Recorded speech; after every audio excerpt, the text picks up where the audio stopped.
What's going on, ladies and gentlemen, beautiful fight fans across the world? And in this video, let me just say something before I do this video. I have a sore ass throat.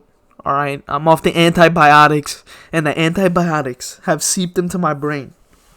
And they're telling me who's gonna win at UFC 309. I've been having dreams of the perfect parlay getting set up. The insomnia curse is not happening anymore, my boys. It's not happening anymore. We're not making these little videos about Robert Whittaker beating Hamza Chimaev. Whenever I make these videos, they always backfire. We're not getting none of these. We're getting the main card. We going 5 for 5, 6 for 6, whatever it is. Okay, we're getting it, the whole main card correct in this video. So let's get straight into it from the bottom to the top, because we're only doing the main card. We're not doing the whole card for this video. So we got Mauricio Ruffy versus James Llontop. And look at those odds, first of all. You don't even have to look at the odds. Mauricio Ruffy, he just had his UFC debut at UFC 301 this year. And he looked amazing. He looked like Brazilian Conor McGregor. Okay? He did a scissor sweep. He was doing some crazy shit in there. He was aura maxing. Let's just say that. He was aura maxing. And I believe we're going to predict what's going to happen in these fights too. I feel a second round KO by Mauricio Ruffy. Lock it in, boys. Lock it in. I feel a second round KO by Mauricio Ruffy. I feel it. I feel like he's risky on the feet. He's a risky babisky on the feet. He'll take the risks and he'll capitalize when James Llontop misses. Okay, he's gonna capitalize and he's gonna go out there and go for the finish. He's a fighting nerd, and we know these fighting nerds. They don't come out here to come out and play. They come out here for fight bonuses, win bonuses, all that. And I feel like he's going to go out there and try to get that 50K. Okay, he's not going to go out there and get a pitter-pat decision.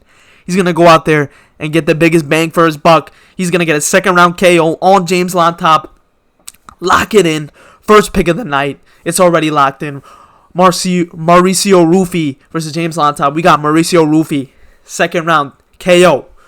Okay, next fight on the card, Viviane Araújo versus Silva. The antibiotics were not speaking to me on this one. Alright, they were not speaking to me on this one.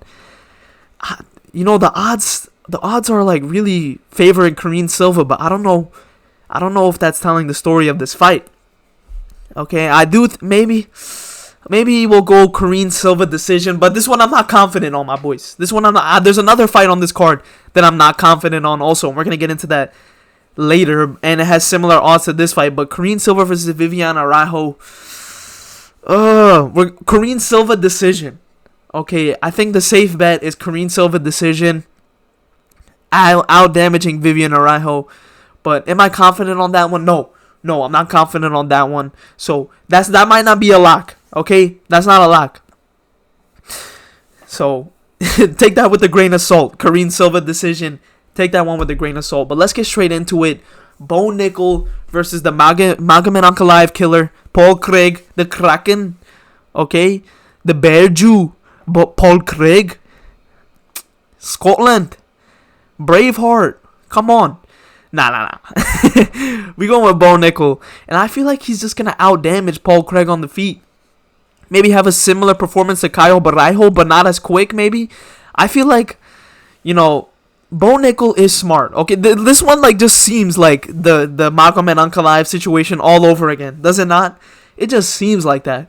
But I feel like Bo Nickal's smart. His team is smart. They know that Paul Craig has some nasty jiu-jitsu.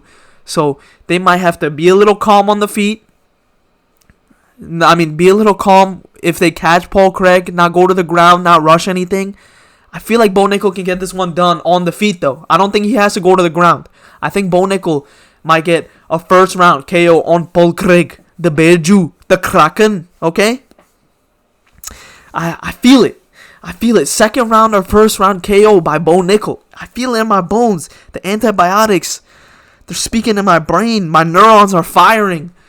I don't see a Bo Nickal submission. That would be crazy. That is possible as well. If he went out there and sub Paul Craig, that would be way more impressive than if he went out there and KO'd him, honestly.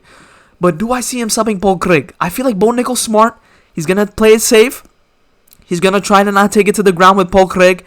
He has more power on the feet. I feel like he has better hands. I feel like Bo Nickal's gonna get this one done on the feet, my boys. First round or second round KO by Bo Nickal. Leaning more towards first round because Bo Nickal comes in with some serious power in that first round, my boys. He does. But this one just stinks. This one just smells of that Magomed Ankalaev situation all over again. Does it not? Oh my god, just Bo Nickal getting caught on a triangle plus 650. Oh my god, it's so tempting. It's so goddamn tempting, but no. Bo Nickal's gonna win this fight. That's the safe decision to go with. I feel like Bo Nickal can KO him. I feel like he can KO him. I feel like he has more power in his hands. I feel like he can put the boxing together. I don't think he's gonna take it to the ground. He's gonna try not to take it to the ground. I think Bo Nickal's gonna get this one done on the feet. On the feet. But this one stinks. This one is stanky of that Paul Craig submission, though. It really is stanky. Okay, next fight on the card. Charles Oliveira versus Michael Chandler. This is in my opinion, this is the hardest fight on the card to predict. I can see Michael Chandler going out there and getting a TKO. I can see that. But I can also see Charles Oliveira subbing or TKOing Michael Chandler like he did in their last fight. I really can't. This one's so hard to predict. I feel like this is the make or break it fight. I feel like I've gotten every fight right so far. This is the make or break it fight. This fight, what are the antibiotics telling me? Are they telling me Charles do Bronx Oliveira is going to get it done? I think he is, my boys. I think he is. I don't like that Michael Chandler's coming off 2 years. I don't like that he's been inactive. I don't like that Charles Oliveira's been active against good competition. Islam, Arman, Beneil Dariush. Even though he lost 2 of those fights, still, he's active. He's fighting. The Arman fight was close. That was at UFC 300 only a couple of months ago. Michael Chandler hasn't fought in a minute. He's been waiting for Conor McGregor for a while. Am I confident in Michael Chandler? I mean, Michael Chandler, he's going to come in there with the power, try to KO Charles Oliveira. Of course. He's going to come in with the power, try to KO him.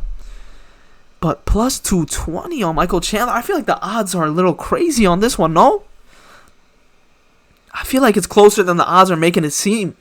I feel like it's going to be similar to their first fight. I feel like Michael Chandler's going to come out hot in that first round. Put some heat on Charles Oliveira. Maybe drop him a couple of times. But Charles Oliveira, though.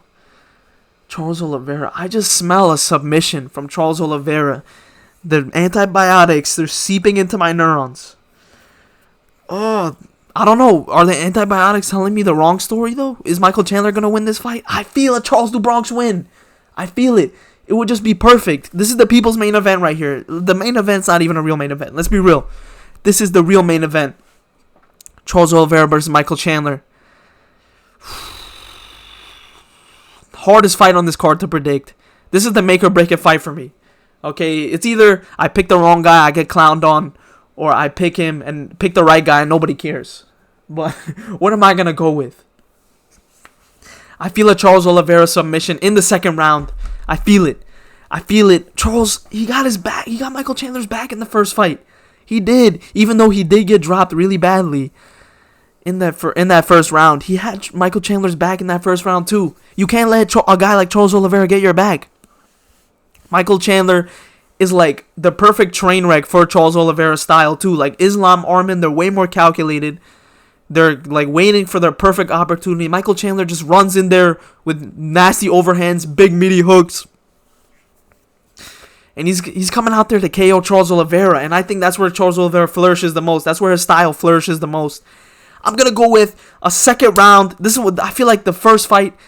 We have to go off their first fight. I feel it, my boys. I feel it.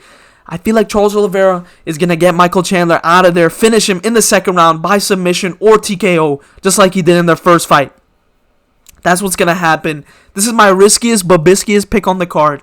So take that one with a grain of salt. All right? Take that. Nah. Don't take that one with a grain of salt. We're going with Charles Oliveira. Charles do Bronx Oliveira. And can we just talk about how his custom shorts were trash? Okay, I did not like those. Okay? But the main event, John Jones versus Old Man Stipe. Old Man Stipe. He'll hit you with the left. He'll hit you with the right hand. He's as tough as a boot. Oh my god. Are we going to go with the fireman? Are we going to go with the fireman to extinguish the eternal flame of Jon Jones? No. No, we're not. We're going with Jon Jones for... I feel like it's going to be a way tougher fight than Ciryl Gane, though. I can see it just going like Ciryl Gane. I don't know why. I feel like Jon Jones would just take Stipe down and just submit him, but I feel like it's going to be a way tougher fight than the Ciryl Gane fight. Way tougher. Ciryl Gane's kickboxer, he wanted to get out of there with Jon Jones, it seemed like. He didn't want to be in there. He just looked so uncomfortable when it got to the ground. But Stipe, he's better on the ground, better takedown defense, better. I feel like he has more power than Ciryl Gane. Whew. This one's, even though Jon Jones, I feel like he's a lock. This one's kind of, I don't know. Could Stipe pull it off? Old man Stipe? 42-year-old man Stipe? No. I don't like that he's 42 years old. I don't like that he hasn't fought since before Alex Pereira or Ilia Topuria were in the UFC. I do not like that. I feel like this is a layup for Jon Jones. He's going to go out there and submit Stipe Miocic or beat him up for 5 rounds. It's going to be a harder fight than Ciryl Gane, though, for sure. For sure, it's going to be a harder fight than Ciryl Gane. I don't see it ending in the first round. It could end in the first round from a submission. The only way it ends in the first round is submission. But if it goes 5 rounds, Jon Jones is going to hit Stipe with some 12-6 elbows. He's going to go out there, take him down, show him who's boss, show him that light heavyweight skill compared to that heavyweight skill.